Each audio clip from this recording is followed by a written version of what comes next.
My life took a turn I never saw coming, and it all started with a betrayal that cut deeper than I could have ever imagined. I was with this girl, let's call her Sarah, for about 2 years.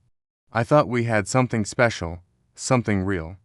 We talked about the future, about building a life together.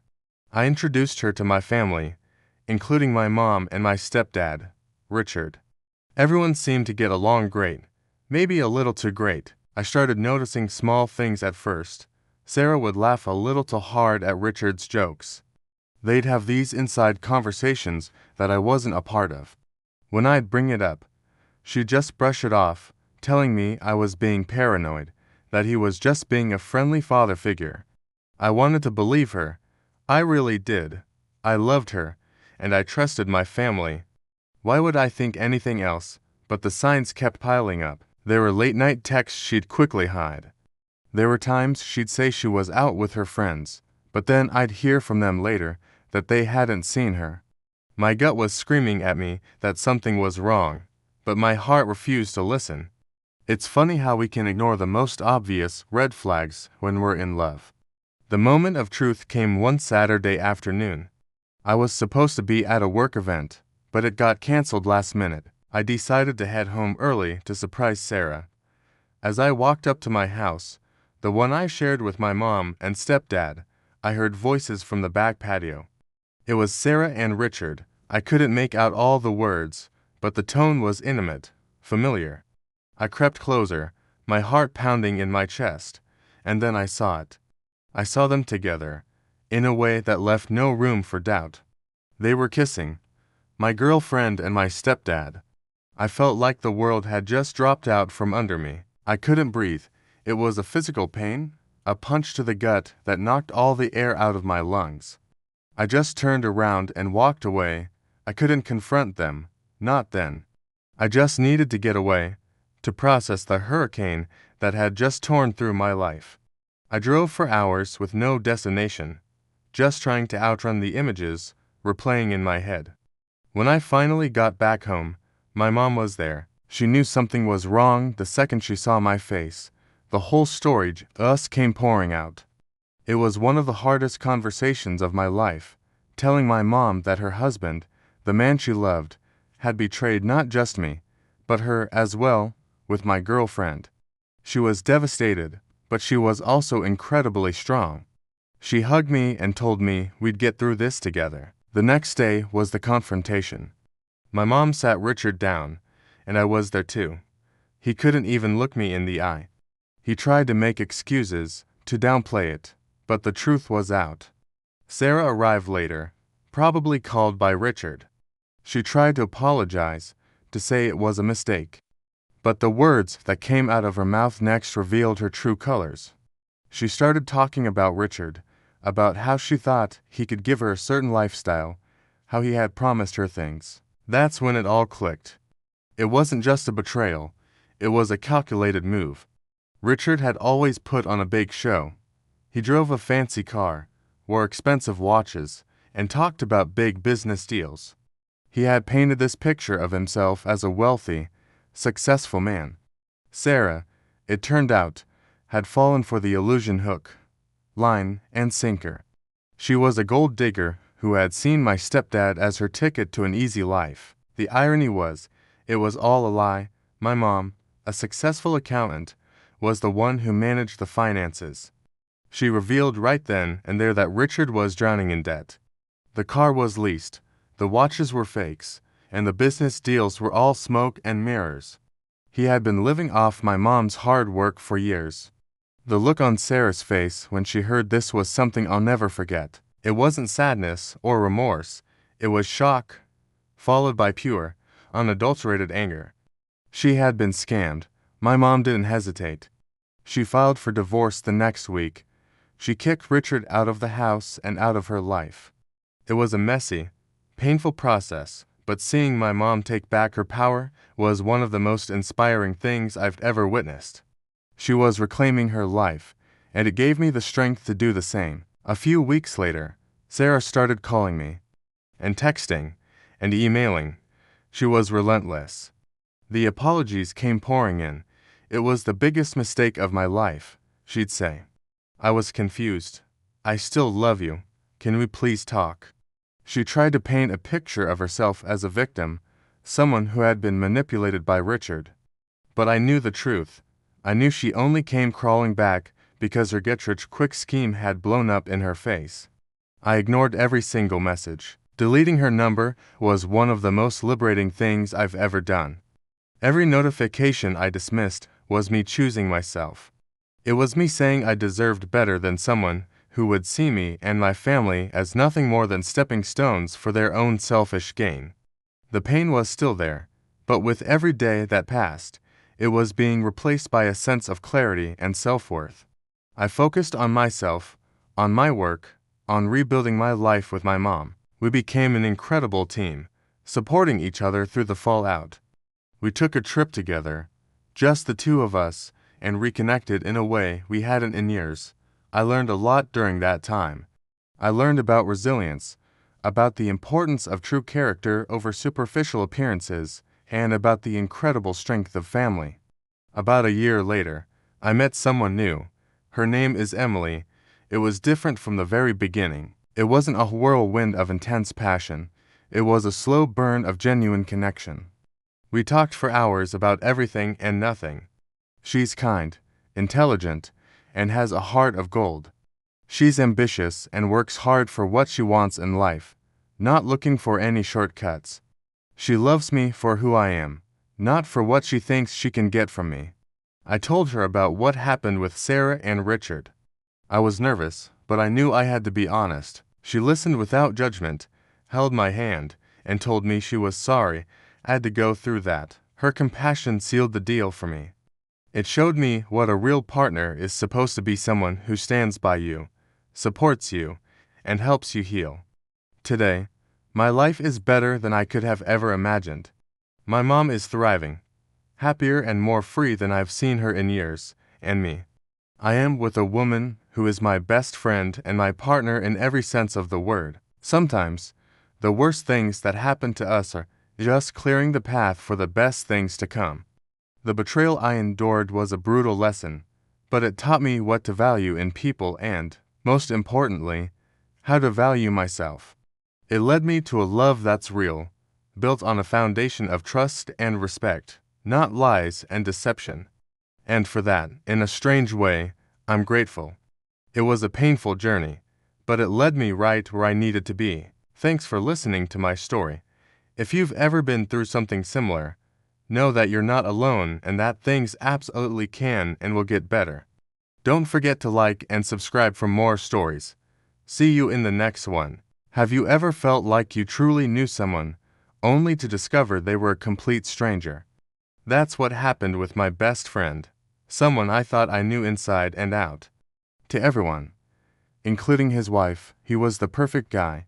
He was charming, kind, funny, the kind of person you feel lucky to have in your life. We had been friends for years. Through thick and thin, I trusted him completely. I was even the best man at his wedding. I saw him as a brother. But then, things started to unravel. It began subtly. I stumbled upon an online profile that looked suspiciously like his, but the content was shocking. The posts were filled with a kind of anger and vulgarity I had never seen from him. At first, I thought it must be a mistake, a parody account, or someone trying to impersonate him. It just didn't align with the man I knew, the one who would volunteer at animal shelters and always remembered everyone's birthday. I decided to ignore it, telling myself I was overthinking things, but my gut wouldn't let it go. One evening, we were hanging out, just watching a game, and he left his laptop open when he went to grab a drink. I know I shouldn't have, but I glanced over. What I saw made my blood run cold. It wasn't just a single profile, it was a whole hidden world. He was active on multiple forums and social media groups under a pseudonym, and the person he was there. It wasn't him. This online version of my best friend was aggressive, hateful, and misogynistic. He would get into vicious arguments, using language that would make you sick. The worst part was the messages. He was engaged in multiple, deeply inappropriate conversations with different women. It was what you'd call emotional or textual cheating. He was sending them explicit messages, building these intense, fantasy relationships, all while his wonderful wife was at home, completely oblivious. He wasn't physically cheating, but in my eyes, the betrayal was just as profound. He was living a complete lie, a double life. The kind, gentle man everyone saw was just a mask. Behind it was someone dark and deceitful. I felt like I had been punched in the stomach. This was the man I had looked up to, the friend I had confided in. How could I have been so blind? I wrestled with what to do for days. Should I confront him? Should I tell his wife? She was my friend too, and the thought of her being deceived like this was heartbreaking. I decided I had to talk to him first. I owed him that, as his friend. I chose a quiet moment and brought it up carefully. I told him what I had found. I didn't accuse him. I just laid out the facts and asked him to explain. At first, he denied everything. He laughed it off, saying I was crazy. But when I described specific messages and usernames, the color drained from his face. The mask slipped. He became defensive, angry. He told me it was none of my business, that it was just a way to blow off steam, that it didn't mean anything. He said it wasn't real cheating because it was all online. I tried to reason with him. I told him how hurtful and dangerous this behavior was, not just to his wife, but to himself. I said, "Think about what you're doing. You're building a life on a foundation of lies.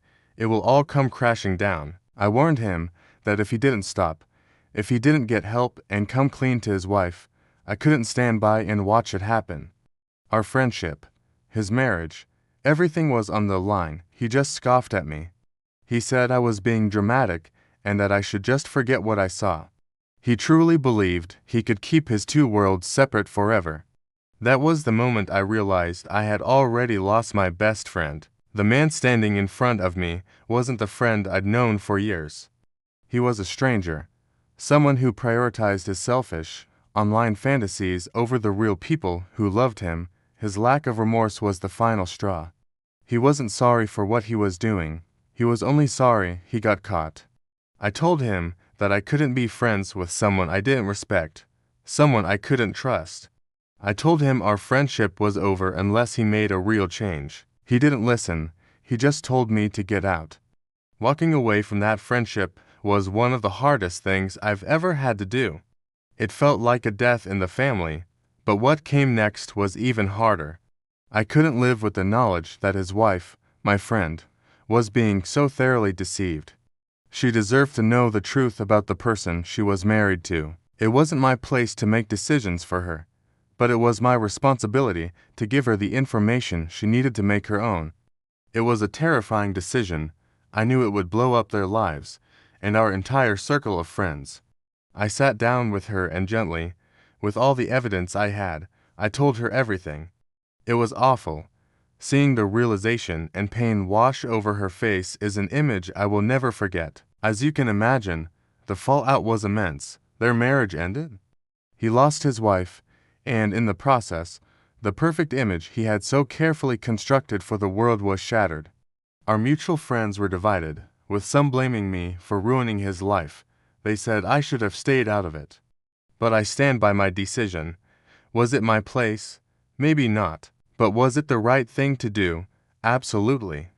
The person you are online is not a separate entity. It's a reflection of your true character when you think no one is watching. His online life wasn't a game. It was the real him, stripped of the social mask he wore every day. The kind, dependable friend was the act. The angry, deceitful man online was his true self. This experience taught me a powerful lesson about masks, both the ones we wear and the ones we see on others. People can present a flawless facade to the world, but their true nature eventually finds a way to surface. Sometimes, being a true friend doesn't mean protecting someone's secrets. It means holding them accountable and having the courage to stand up for what is right, even when it's the hardest thing in the world. He didn't just lose his wife, he lost himself in a web of his own lies. And I lost a friend, but I gained a clearer understanding of integrity and the importance of being the same person, both online and off. If you're going through something similar, struggling with a friend or loved one's behavior, know that you're not alone. It can be incredibly isolating.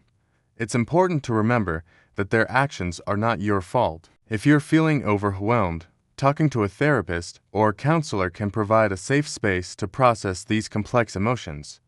Sometimes the most loving thing you can do for someone is to let them face the consequences of their own actions. Thanks for listening to my story. If it resonated with you, I'd appreciate it if you'd subscribe for more content. Stay safe out there. Have you ever had that one person you trusted with everything? Your best friend, your ride or die, the person you thought would have your back no matter what. I had that, and I also had a girlfriend I loved dearly. For 3 years, everything seemed perfect. We were a tight-knit trio, or so I thought. The day my world came crashing down is burned into my memory. It wasn't a dramatic confrontation or a tearful confession. It was a slow, sickening realization that the two people closest to me were living a secret life behind my back. My best friend and my girlfriend ... together. For how long? I didn't even want to know. The betrayal was a physical blow. It knocked the wind out of me, left me gasping for air in a world that suddenly felt alien and hostile.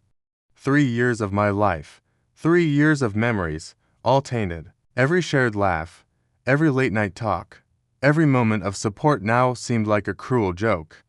Breaking up was the easy part. The hard part was picking up the pieces of my shattered trust. The person I called my brother, the one who was supposed to be my confidant, had stabbed me in the back in the most intimate way possible. I cut them both out of my life completely. No calls, no texts, no social media, just a clean, painful break. I thought that would be the end of it. I was wrong. It was only the beginning. It turns out, when someone shows you their true colors, you should believe them.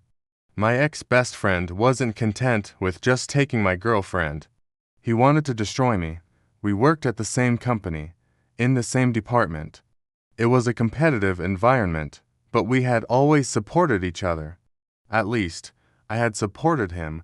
Suddenly, I started hearing whispers, rumors about my work ethic, my competence, my character. Little lies, twisted truths, all designed to undermine me. Projects I was leading would hit mysterious roadblocks. Important emails would conveniently go missing. I knew who was behind it. He was trying to ruin my reputation, to make me look bad so he could look better. The stress was immense. I was dealing with a broken heart and now, a full-blown psychological war at my job. Every day felt like walking through a minefield. I saw colleagues who used to be friendly start to look at me differently, with suspicion in their eyes. The isolation was crushing. It would have been so easy to give up, to let the anger and bitterness consume me, to quit my job and run away from it all. But then I looked in the mirror. I saw someone who was hurt, yes, but not broken. And I made a decision. I was not going to let him win. I was going to fight back, but not on his terms. I wasn't going to play his dirty games. I wouldn't spread rumors or engage in office politics. My revenge was going to be my success. I poured every ounce of my energy, every bit of my focus, into my work. I started coming in earlier, staying later. I took on the most challenging projects, the ones no one else wanted. I double-checked every detail, documented every communication, and made sure my work was flawless. My grief and anger became fuel. Each whispered rumor, each sideways glance, just made me work harder, smarter, and with more determination than ever before. Slowly but surely, things began to change. My work started to speak for itself, and it was speaking volumes. While he was busy playing games and trying to tear me down, I was delivering results, big results.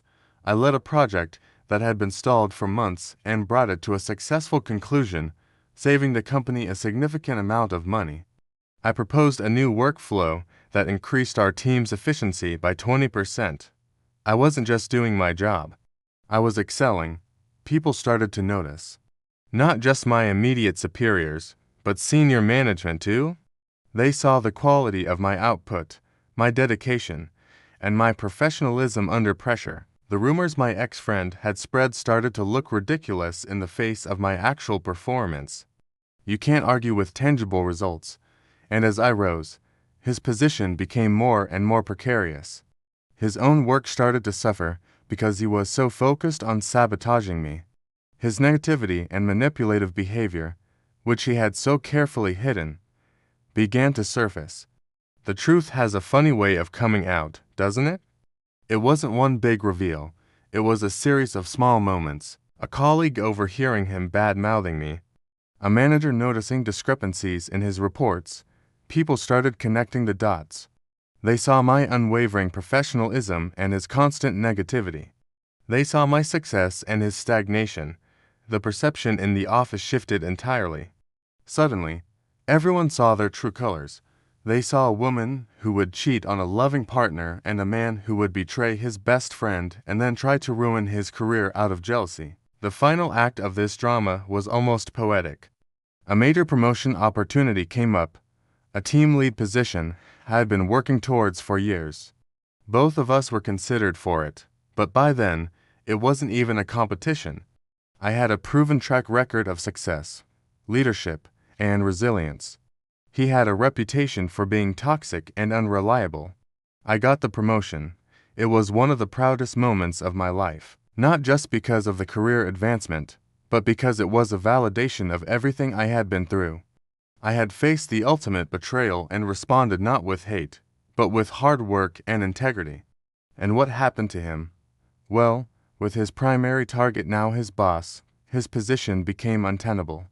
His poor performance and bad attitude, no longer shielded by his political games, became glaringly obvious.